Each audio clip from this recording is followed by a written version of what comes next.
মিরপুর টেস্টে দ্বিতীয় দিন শেষে বাংলাদেশের চেয়ে ২৩৪ রানে পিছিয়ে পাকিস্তান। এর আগে প্রথম ইনিংসে ৪১৩ রানে অল আউট হয় বাংলাদেশ। রান তাড়ায় দিন শেষে ১ উইকেট হারিয়ে ১৭৯ রান সংগ্রহ করেছে পাকিস্তান।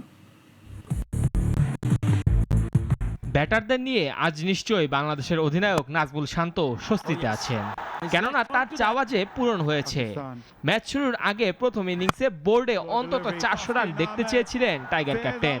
লেট অর্ডারে তাসকিনের কল্যাণে বাংলাদেশ তুলেছে ৪১৩। এর আগে দ্বিতীয় দিনে ব্যাটিংয়ের শুরুতেই 50 তুলে নিয়ে নিজের জন্মদিন রাঙান মুশফিকুর রহিম। এরই সঙ্গে বাংলাদেশের হয়ে টেস্টে সবচেয়ে বেশি ৪২টি 50-র তামিমের রেকর্ড ভাঙেন এই ব্যাটার। তবে 50-কে শতকে রূপ দিতে পারেননি মুশফিক, আউট হন ৭১ রানে। লিটন দাস ইনিংস বড় করতে পারেননি, ফিরেছেন ৩৩ করে। শেষ দিকে তাসকিনের ২৮ রানের সুবাদে ৪০০ পেরোয় বাংলাদেশ। এদিন ১.৫ সেশনের মতো ব্যাটিং করেছে পাকিস্তান। এ সময় গতি দিয়ে নাহিদ রানা ত্রাস ছড়িয়েছেন, ঘূর্ণিতে বিপাকে ফেলতে চেয়েছেন তাইজুল মিরাজরা। তবে সেই অর্থে সাফল্য ধরা দেয়নি টাইগারদের।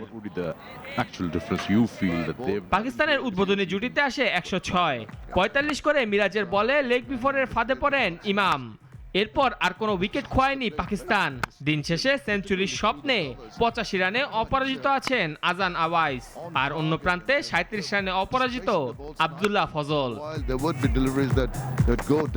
মেহেদী হাসান মুন্না, নাগরিক।